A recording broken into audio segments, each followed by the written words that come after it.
உலகெங்கும் வாழும் தாய் தமிழ் உறவுகளுக்கும் அதிகாலை டிவி நேயர்களுக்கும் குணாஜியின் நெஞ்சார்ந்த வணக்கங்கள். கே.இ. ஞானவேல் ராஜா மற்றும் நீலம் புரொடக்ஷன் பெருமையுடன் தயாரிக்க, ஜி.வி. பிரகாஷ்குமார் அவர்கள் இசையமைக்க, கிஷோர் குமார் அவர்கள் ஒளிப்பதிவு செய்ய, பா. ரஞ்சித் அவர்கள் எழுதி இயக்க, சியான் விக்ரம், மாளவிகா மோகனன், பார்வதி, டேனியல், பசுபதி மற்றும் உங்கள் அபிமான நட்சத்திரங்கள் நடித்திருக்கும் தங்கலான் படத்தோட திரை விமர்சனத்தை பார்ப்போம். அதுக்கு முன்னாடி ஒரு குரலோடு ஆரம்பிச்சா இந்த விமர்சனம் சிறப்பா இருக்கும். அதனுடைய பொருளையும் நான் பின்பதாக உங்களுக்கு சொல்லலாம்னு நினைக்கிறேன். குரல் 664. சொல்லுதல் யாருக்கும் எளிய அறியவாம், சொல்லிய வண்ணம் செயல். தங்கலான் படத்தோட ஒன்லைன் பார்த்தீங்கன்னா, நில சுரண்டலுக்கும் ஏகாதிபத்தியத்திற்கும் விடுதலைக்குமான ஒரு களம்தான் இந்த படத்தோட ஒன்லைன். கதை எங்க ஆரம்பிக்குது அப்படின்னா, வேப்பூர் கிராமம், வடார்காடு மாவட்டத்துல இந்த கதை ஆரம்பிக்குது.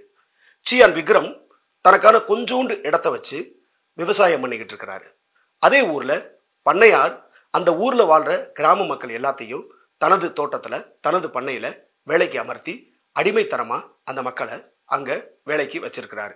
ஒரு கட்டத்துல சியான் விக்ரமுக்கு சொந்தமான இடத்துல அந்த மிராஸ்தாரர் இவன் இடத்த நமக்கு தரமாட்டேங்கிறானே, இவனை எப்படி நம்ம வழிக்கு கொண்டு வர்றது அப்படின்னு நினைச்சு அவருடைய விவசாய தோட்டத்துல தீய வச்சு கொளுத்துறாரு. சியான் விக்ரம் அவர்கள் அடுத்து விவசாயம் பண்றதுக்கு இடம் இல்லாம தவிச்சிட்டு இருக்க நேரத்துல இந்த மாதிரியான சம்பவம் நடந்திருக்கு.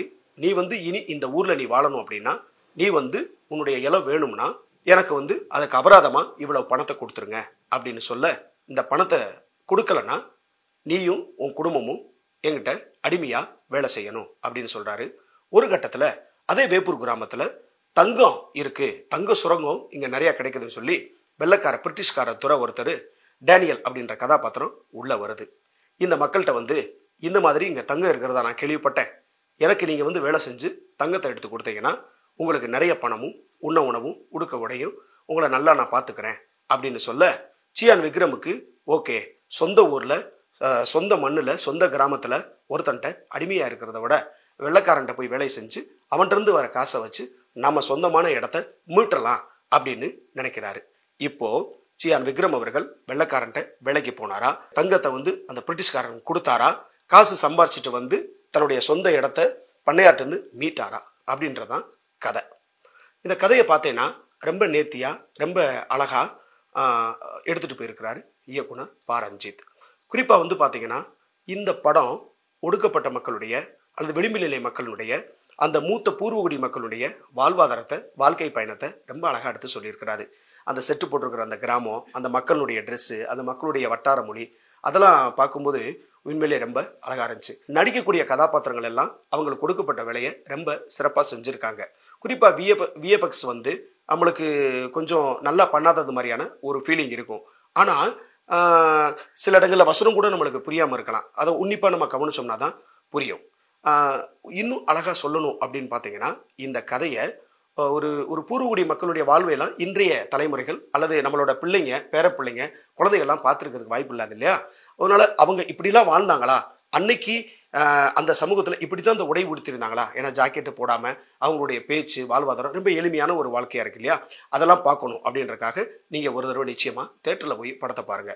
குறிப்பா சியான் விக்ரம், நடிகர் விக்ரமோட எவ்வளவோ படங்கள் நம்ம அவர் நடிச்சது, தில்லு, தூளு, சாமி, காசி, இப்படி வித்தியாசமான கதாபாத்திரங்கள்ல ரொம்ப மெனக்கட்டு தன்னைய ரொம்ப வற்புறுத்தி தன்னை இஷ்டப்பட்டு தனக்கான கதாபாத்திரத்தை ரொம்ப சிறப்பா செய்யணும் அப்படின்னு ஆசைப்படுற கலைஞர்கள்ல மிக முக்கியமானவர் நடிகர் விக்ரம்.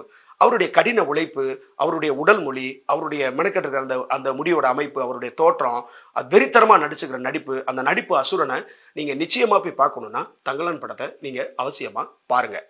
இந்த படத்தோட பிளஸ்ன்னு பாத்தீங்கன்னா, இன்னும் சொல்ல போனா இந்த படத்தோட ஒளிப்பதிவாளர் கிஷோர் குமார் அவர்கள் பூர்வகுடி மக்களுடைய வாழ்க்கையை, ஒரு 200 வருஷத்துக்கு முன்னாடியான ஒரு வாழ்க்கையை நம்மளாம் பார்த்துருப்போமா அல்லது பார்க்கலையா, நம்ம பிள்ளைங்க எல்லாம் பார்த்துருப்பாங்களா அப்படின்னு தெரியாது இல்லையா? அவங்கெல்லாம் ஒரு கிராமம், ஒரு வாழ்ந்த மக்கள், அந்த வறண்ட நிலம், அதனுடைய படைப்புகளை, கண் முன்னாடி காட்சிகளை ரொம்ப தத்ரூபமா நேரடியா போய் பார்த்த மாதிரியான ஒரு அனுபவத்தை ஒளிப்பதிவாளர் தந்திருக்கிறாரு. இசை ஜி.வி. பிரகாஷ்குமார் அவர்கள் அற்புதமான இசையை நமக்கு தந்திருக்கிறாரு. ஆக சிறந்த 3 பாடல்கள், முத்தான பாடல்களை கொடுத்திருக்கிறாரு. இந்த வட்டார மொழிகள் அந்த பாடலை கேட்கும்போது ரொம்ப அழகா, ரொம்ப இனிமையா, அது குறிப்பு மினிக்கி அந்த பாடல்லாம் குட்டி குழந்தைகள்லாம் அவங்களுக்குலாம் ரொம்ப பிடிக்கிற மாதிரி ஒரு பாடல்.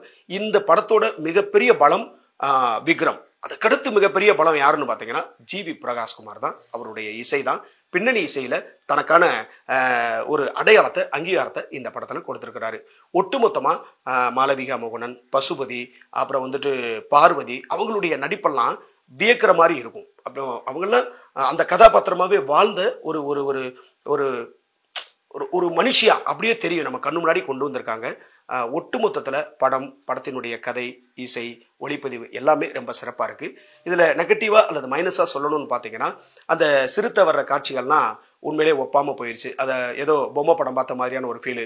பெரிய மயில் ஒன்று காட்டுறாங்க, அது ஒன்றும் அந்த சீனுக்குள்ள அடாப்ட் ஆகலை. அப்புறம் ஒரு எருது வருது, அந்த எருது வந்து முட்டி அதை விக்ரம் வந்து வெட்டுறது, அதெல்லாம் கொஞ்சம் ஆர்டிஃபிஷியலாக இருக்கு. இன்னும் கொஞ்சம் கூட அவங்க விஎஃப்எக்ஸில் கொஞ்சம் கவனங்களை செலுத்தி இருக்கலாம். இதெல்லாம் தாண்டி ஒரு சினிமாவை நம்ம குடும்பத்தோட போய் பார்க்குறோம் அப்படின்னா, ஒரு ஃபேமிலியோட போய் சந்தோஷமா பார்க்கணும், குறிப்பாக விக்ரமோட நடிப்பை பார்க்கணும்னா நீங்கள் அவசியம் தங்கலான் படத்தை தியேட்டரில் போய் பாருங்கள். இந்த படம் உங்களுக்கு ஒரு புது அனுபவத்தை கொடுக்கும். குறையில்லாத வாழ்க்கையில் குறையில்லாத சினிமாவும் இல்லை. சின்ன சின்ன குறைகள் அங்கங்கே இருக்கத்தான் செய்யுது.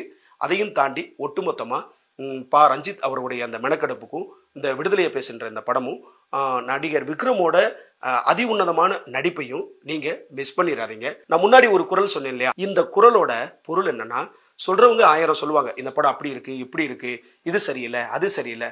சொல்றவங்களுக்கு வார்த்தைகளை அப்படி ஈஸியா விட்டுருவாங்க, அது அவங்களுக்கு ரொம்ப எளிதா இருக்கும். ஆனா அந்த ஒரு செயலை செய்யறோம் பார்த்தியா, அதுக்கு நாம தான் மெனக்கெடுப்போம். ஸோ அந்த வகையில எல்லாரும் பலவிதமான விமர்சனங்களை சொன்னாலும் தனக்கான ஒரு படைப்பாற்றல இந்த தமிழ் சமூகத்திற்கு ஒரு பீரியட் பிலிமை ரொம்ப நேர்த்தியா கொடுத்திருக்கிற இயக்குனருக்கு நாங்கள் பாராட்டுகளையும் வாழ்த்துக்களையும் தெரிவித்துக் கொள்கிறோம்.